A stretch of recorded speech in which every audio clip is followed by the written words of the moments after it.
The biggest concern that we must have as Kenyans is the valuation at which the government is proposing to exit 15% stake in Safaricom. Because they want to sell per share at 34 shillings. And if you look at the recent past, including last week, Safaricom share touched even 30, past 30 last week. But in the last 5 years, and especially in 2021, Safaricom share was above 45 shillings in August of 2021. And when you are valuing on how to buy or sell a company, you as the seller must get the best deal in terms of the price. But it looks like the people who are representing the people of Kenya in government in this discussion and sale, they actually sided with the buyers.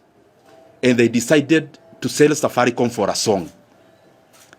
Because a company that was trading at 45 shillings per share in 2021, the government is unashamedly telling Kenyans that they want to sell the same company at 34 shillings today. Most of the companies listed in the NSC as we talk are selling, and most of them, including banks, are selling past the 2021 levels. But now we want to give a discount based on the 2021 valuation of a 25% discount to the current buyers. And possibly this should be investigated. Why? Even after so many companies have been recording even 200% increase, Safaricom share, even with the bullish market, has not matched many of the companies in terms of the rise in share price. Probably there was a deliberate suppression of the share. And all I want to say is that the government is underselling Safaricom, and it is to the detriment of all Kenyans. Secondly, the proposal, because I've been there and I have in some of these discussions before, and especially when Kenya was seeking to get optimal value for the stake. The best thing in terms of the sale of Safaricom was first of all to divide Safaricom into 3 companies. Before the sale, you have the telco as Safaricom, you have a tower company, and you have Safaricom Financial Services. Because once you do that divestiture, the sum of the 3 would by all means be bigger in terms of value than the whole that is called Safaricom. And therefore, the government just became quick because of next year's elections to undersell Kenyan assets, because they want they want Kenyans to see that something is being done in terms of development, but the cost is very high today and in the future. The other thing that is very funny about this transaction, and I pity the people in the government who represented the people of Kenya in this transaction and this deal. I've been talking about something called securitization, illegal debts. This deal of GOK sale of the stake of Safaricom also is riddled with the same illegal debts. Because beyond the consideration of 34 shillings per share, the government is doing something else that has never been done in the world. They are collecting dividends in advance. Basically, they are telling the sellers, the buyers, yes, pay us for our stake, but instead of negotiating a better price and value for Kenyans, they have already mortgaged the dividend that the National Treasury would have gotten in the next many years. 40 billion shillings out of the consideration is actually dividends collected in advance. In other words, securitizing dividends. It is important for Kenyans to know these things. And also, for Kenyans to know that the people we are sending to negotiate for us as Kenyans are either putting their self-interest first and therefore undercutting what we should get as value as Kenyans, or they are just plainly incompetent.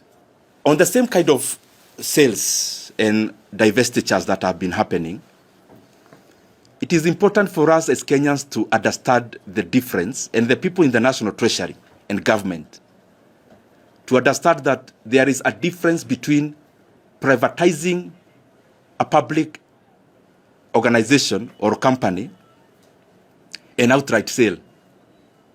Privatizing is when you give up even control for efficiency to percolate in the company. But the kind of thing we are seeing in Safaricom is not a privatization. It cannot pass as such. This is an outright sale because already Safaricom was already a private company. It's not a parastatal. And therefore it is just purely for revenue raising that it is happening. The problem is, even as revenue raising, Kenyans are not getting value for their money, and Kenyans are not getting the appropriate price and valuation for Safaricom, for GOK stake in Safaricom PLC. And my brothers and sisters here from the media, I want to request you, because whatever happens in Kenya now will affect all of us. It is important we zoom into all the transactions that are happening in Kenya of late. I saw the other day a Tanzanian company with a Kenyan unit called Kiharu Cement buying the stake in East African Portland Cement that belonged to NSSF, again taking it for a song.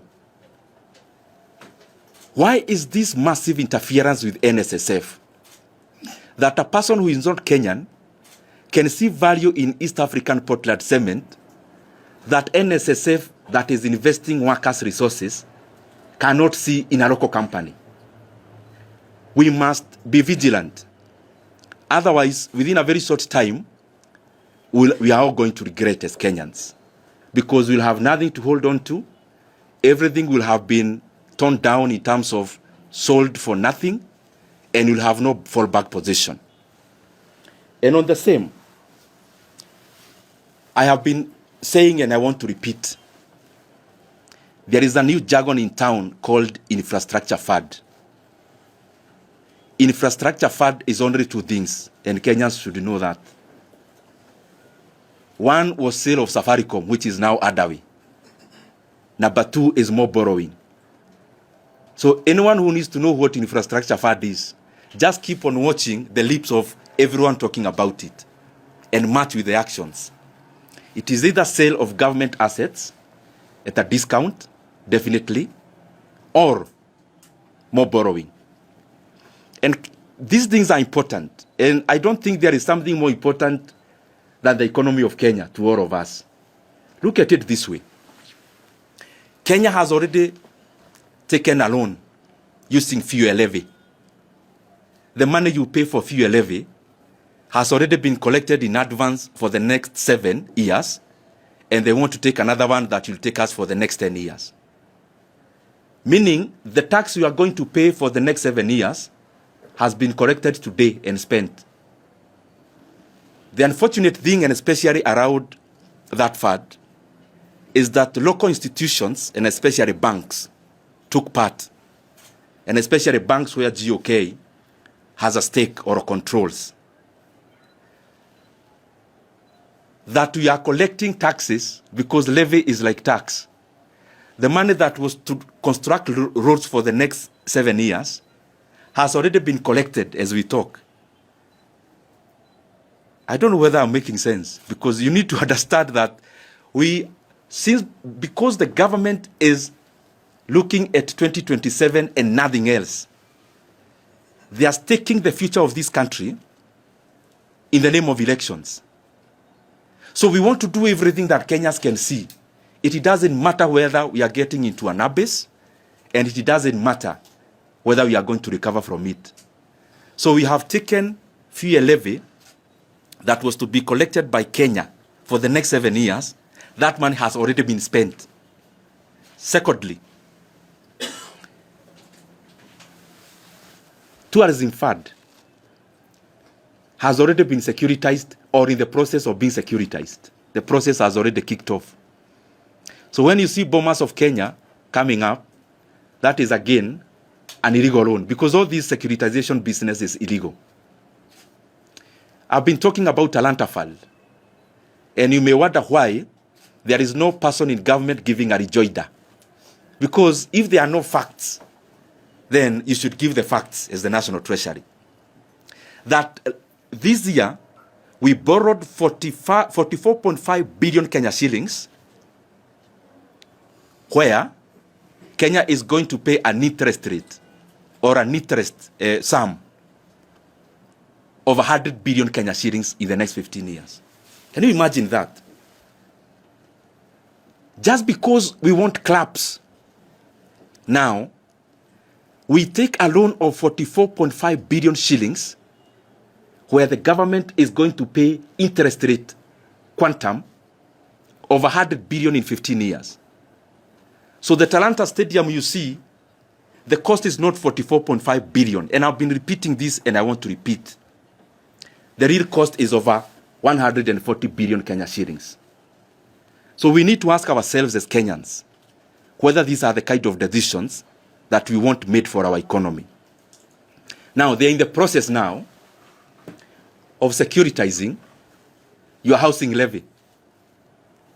That the housing levy Kenyans are paying so that they remove the talk of whether it can be reduced or not.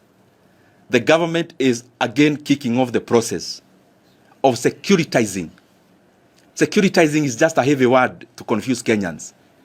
Of borrowing through mortgaging the housing levy. So they are collecting it in advance. Now, what this is doing to the economy, and it is deliberate, the government is running away from budget.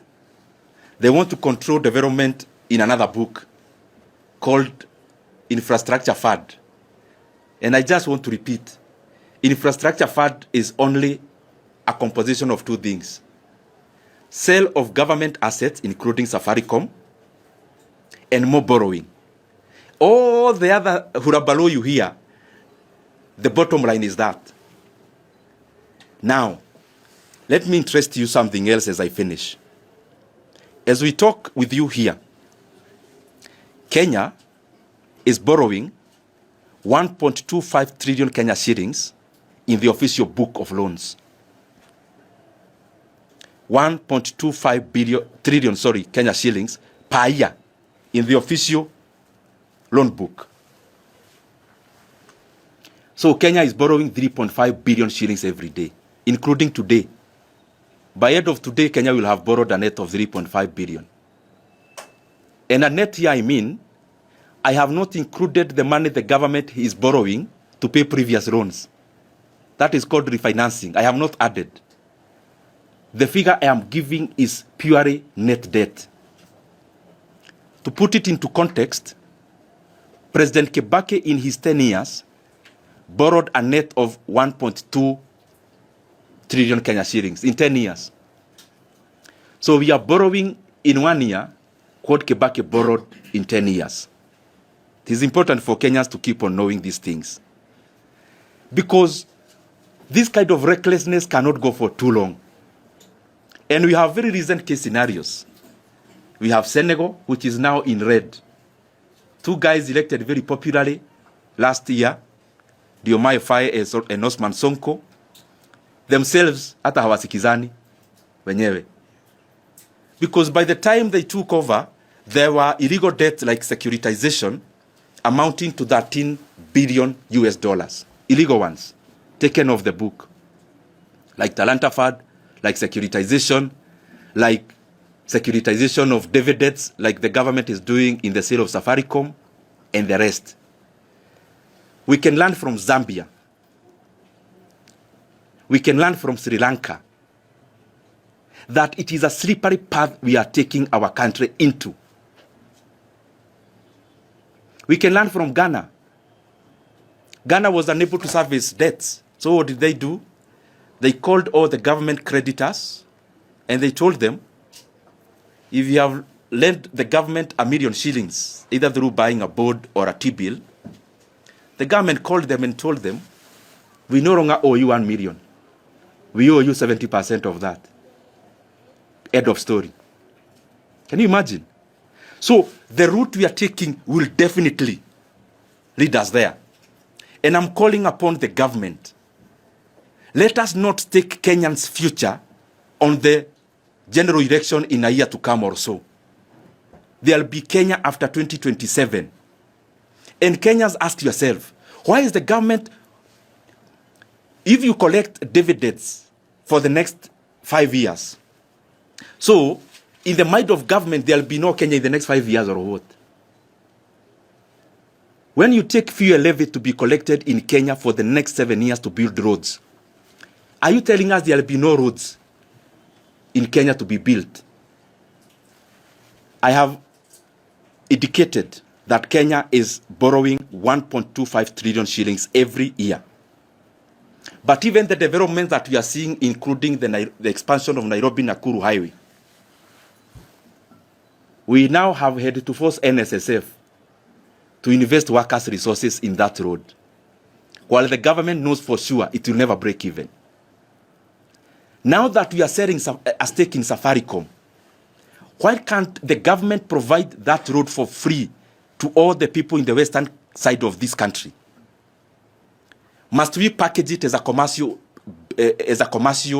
project? Now that we have another source of the sale of Safaricom stake, why can't the government invest some of this money into a road, and especially Nairobi Mausamet Road? Why? That a Kenyan in the western part of this country, from Nakuru all the way, who pays pay, who pays VAT, who pays fuel levy, again is made by government to build their own road. Because paying toll is basically government abdicating its job to provide public goods and telling Kenyans, tumewaletea hawa watu mujisort mujenge nao barabara. That's basically what the government has done in that road. And we are going to keep on talking about this issue, that the people from Nakuru all the way deserve, like any other Kenyan, to use that road for free without tolling. Because we are borrowing every day. We are borrowing both in the book and off the book. We are now selling government stakes. Then why again make Kenyans to pay for the road? I have also heard the drums of every day. They are beaten about the expansion of the road from Pagani, Muthaiga, Kiharu, Duberi. And it has now come up again. I want to request you, my brothers and sisters, go to your own files in terms of the media files, previous ones. And you'll see that you covered the issue of the expansion of that road in 2021 and 2022. If you go to the files, even Google now, you realize that the expansion of Pagani, Muthaiga, Kiharu, Duberi Road was conceptualized and completed in 2022. But the government had to wait until we are near elections to beat the drums. The government should actually be apologizing to the people of Kiharu for delaying the road for 3 years. Because that road was ready to be built in the last 3 years. But of course, the convenience of our politics had to have it delayed. Very lastly, now that we are selling stakes, and I want to tell you for sure, Safaricom PLC, the government is now selling 15%. You can be sure before elections, they will have sold the other stake, some of it. And I cannot actually tell you, some of it they will actually sell to NSSF. Because you don't need to have been inside government for you to learn how the government is thinking. The government is lazy to grow the economy. Because when you grow the economy, it is when you get revenues to support the growth of infrastructure. And since there is no growth in the economy, so we are now looking for shortcuts. And I can tell you for sure, this is just the beginning. They'll divest even from the other stake. Because no one wants to bother. Hakuna mtu anataka kuchoka kufikiria, akifanya maamuzi. Unaona Safaricom iko pesa uza. You now hear about selling a stake in KCB, where the government has around 19%. Very soon you'll also hear the same in the energy sector. And that's not even the problem. The problem is that we are selling these assets for a song.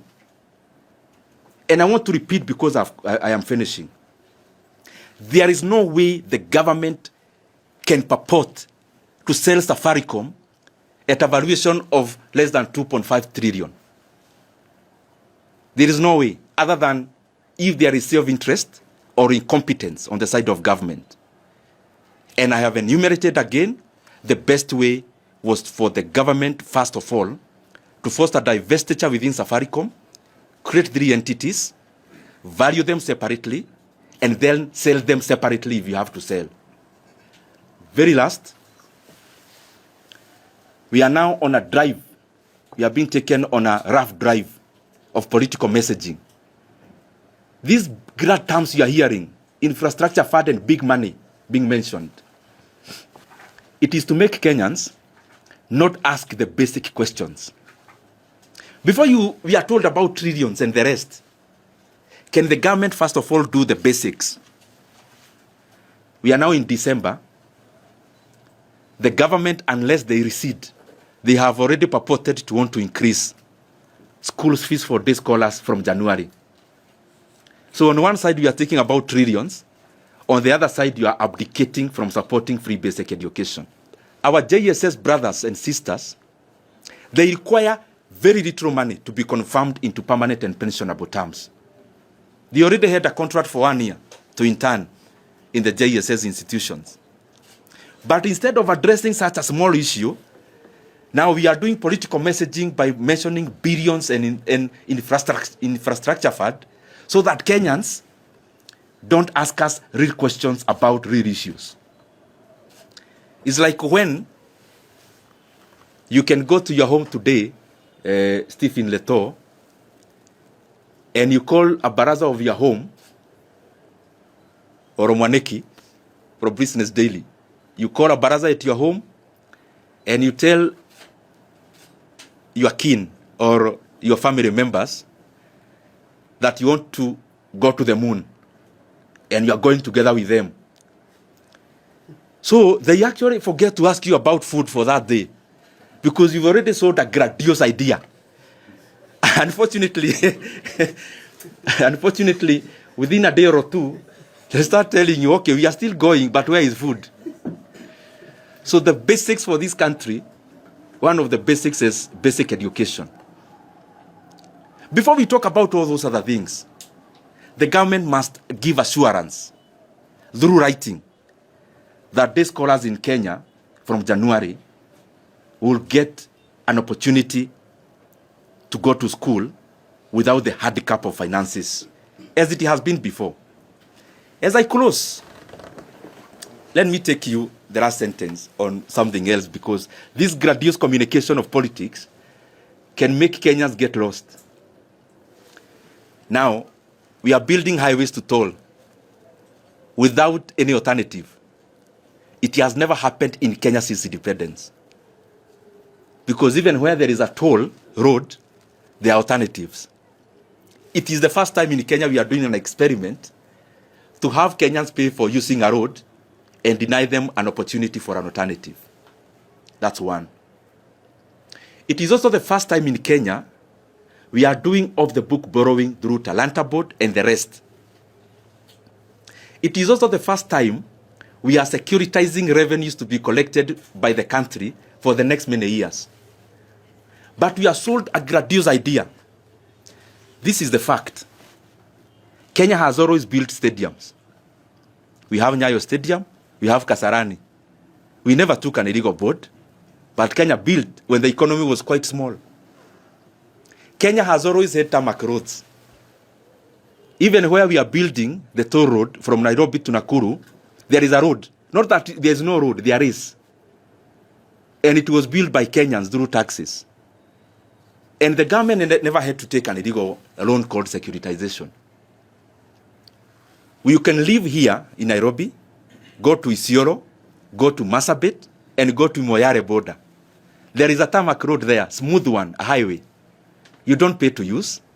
It was built by Kenyans, by the previous governments. You can live here, go to Hispania border all the way to Kuria in Migori. All the way it is tarmac. We never took an illegal loan. We never took a securitization. And when Kenya was a smaller economy, we still managed. You can live here and go all the way to Kitengela and go all the way to our border with Tanzania on the other side. Again, there is a tarmac road there. No grandiose communication from government. Government humbly built without making Kenyans to pay. You can leave here, go to Mombasa. There is already a tarmac road. So what I'm saying, you know, the way the government is defending itself. Oh, we are doing these things to build roads. Okay, fine.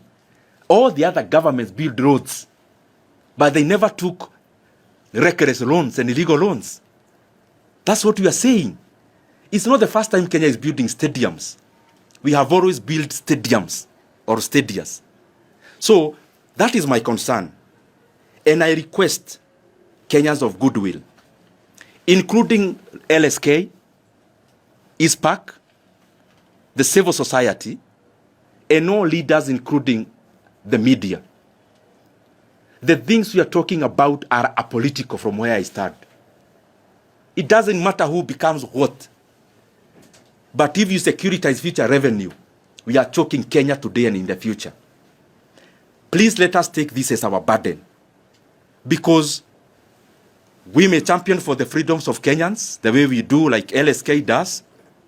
But in a collapsed economy, there'll be nothing to talk about. So I challenge all of us, let us please do our bit, because the consequences of these things and experiments will be very dire for our economy. Thank you very much.